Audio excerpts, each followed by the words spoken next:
que la infodemia se define como la epidemia informativa de la pandemia y que tiene algunas características, fundamentalmente la desinformación, la propagación de rumores, pero también se habla de sobreinformación y propagación de noticias falsas.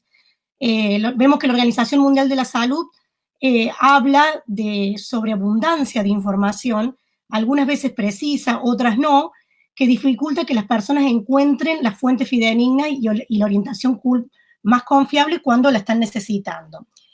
Pero esto coloca en un primer lugar este debate donde, por ejemplo, Martín Becerra alienta a no confundir entre la desinformación y la sobreinformación, debido a que estamos en un mundo, se habla de la era de la información, ya lo plantea así Manuel Castel con el cambio de siglo, de mucha circulación de información, se ha ampliado el espacio público de producción y difusión de la información, pero la cura de la desinfodemia, dice un informe de la UNESCO, no necesariamente tiene que ver con disminuir la disponibilidad de información, sino con la posibilidad de reforzar el pensamiento crítico de la ciudadanía e incluso aumentar la disponibilidad de información, pero información comprobada.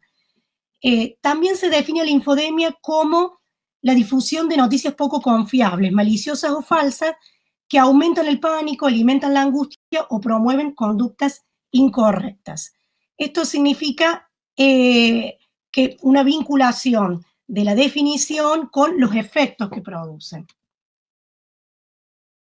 Estaba citando yo a la plataforma Confiar, que es una plataforma que con la misma estética de la comunicación gubernamental, incluso previa a la pandemia del gobierno nacional en Argentina, de Argentina Unida, ha trabajado sobre, ustedes conocerán la aplicación Cuidar, que tiene que ver con los permisos de circulación y también con los controles en relación al coronavirus, y la plataforma Confiar, desarrollada en conjunto con la agencia pública de noticias Telam, tiende a presentar un trabajo permanente y actualizado de lucha contra la infodemia, de desmentir informaciones falsas. ¿Qué dice en la presentación el podcast de Confiar? Infodemia, la epidemia informativa de la pandemia. La agencia Telam ofrece Confiar. Tweet del presidente Alberto Fernández en la jornada de hoy. En WhatsApp, escribió el presidente argentino, y en las redes circula muchísima información falsa sobre el coronavirus que solo te perjudica y nos perjudica a todos. Evitar la infodemia también es una forma de cuidarse y cuidarnos. El tuit de este sábado, Alberto Fernández, justamente sobre la circulación de información falsa sobre el coronavirus. La infodemia es un mal que acecha a la sociedad y corre a mayor velocidad que el virus. Noticias poco confiables, maliciosas o falsas aumentan el pánico, alimentan la angustia, promueven conductas incorrectas. Desconfía de toda información que te genere dudas en lugar de certezas. Ante los riesgos que implican la desinformación o la mala información, la Agencia Nacional de Noticias Telam ofrece Confiar. Allí estábamos presentando algunas de las estrategias que asumen los gobiernos, en este caso Argentina, para combatir la infodemia, como parte de esta reflexión.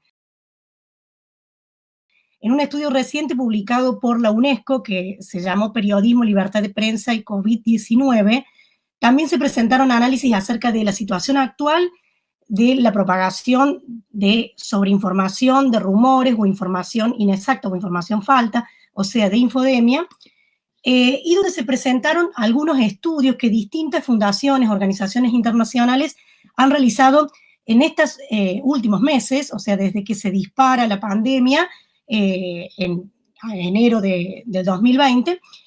La fundación, por ejemplo, Bruno Kessler, analizó 112 millones de posteos en diferentes redes sociales, en 64 idiomas, y determinó que el 40% de las fuentes de esos posteos eran poco fiables. También la Fundación Observatorio Infodemia analizó 178 millones de tweets y de ahí determinó que el 42% son producidos por bots, de los cuales 40% no son fiables. Y el Instituto Reuters, en una encuesta en 6 países, dio como resultado que 1/3 de los usuarios de redes afirman haber leído información falsa o engañosa sobre el coronavirus. Ahora bien, estos estudios tienen impactos en las redes sociales, en los medios de comunicación y también en la opinión pública. Pero impactos en el sentido de visibilizar que se están dando procesos de infodemia, de circulación de noticias falsas. El problema es que esto se toca con otra cuestión muy importante que tiene que ver con el derecho a la información, el derecho a la comunicación, y también el derecho a la libertad de expresión en el marco de las redes sociales, que dificulta en gran medida la desaparición de esas noticias inexactas. También el Instituto Reuters, en una muestra de 225 piezas de información calificado como falsa que permanece en línea, indicó que el 59% está en Twitter, el 27% en YouTube y el 24% en Facebook sin etiqueta de advertencia. ¿Cuáles son entonces las posibles medidas ante la infodemia o desinfodemia, como la denomina la UNESCO?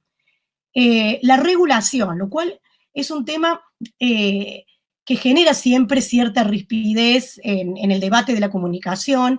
En una conferencia reciente, lo citaba yo a Martín Becerra, él ponía este tema también en cuestión, quiénes son los reguladores, hasta qué punto se pueden dar las regulaciones, cómo planteamos la regulación. En la UNESCO, el informe manifiesta que se han comenzado ahora durante la pandemia y en relación a la infodemia algunas regulaciones de los propios medios de comunicación y de las empresas que administran las redes sociales en cuanto a la moderación del contenido, es decir, la tarea de que muchas veces la realizan bots, la realizan máquinas, pero que tradicionalmente la han realizado las personas, y ahora con el teletrabajo esto se ha acentuado en muchos casos. Es decir, el filtrado, la tarea de etiquetar información para que haya un control acerca de la información que circula y que es de interés público, por más que la expresen personas privadas. El apoyo a través de subsidios, de donaciones a verificadores. Cuando hablamos de verificadores, hablamos de organizaciones no necesariamente públicas, muchas veces del tercer sector, organizaciones no gubernamentales, como es el caso de chequeado.com en Argentina, y que tiene varias réplicas similares en distintos países del mundo. El hecho de que los medios de comunicación y algunas redes sociales, en algunas plataformas, están orientando de manera permanente hacia sitios oficiales, por ejemplo, la Organización Mundial de la Salud o los sitios oficiales de los gobiernos. Y por otro lado, la redefinición de políticas de publicidad. Ustedes recuerden que al inicio de la pandemia, los grandes periódicos, los grandes medios, eliminaron sus sitios de pago, de suscripción, colocando todo lo que fuera información sobre coronavirus de acceso libre, y también algunos de ellos limitando información publicitaria que pueda confundir acerca de las medidas de prevención. Por ejemplo, valga el caso, si entramos a la plataforma Confiar, vamos a ver de qué manera está anunciado como noticia falsa que algunos productos que se pueden consumir en supermercados eliminen el coronavirus, ¿no? Como los famosos desinfectantes.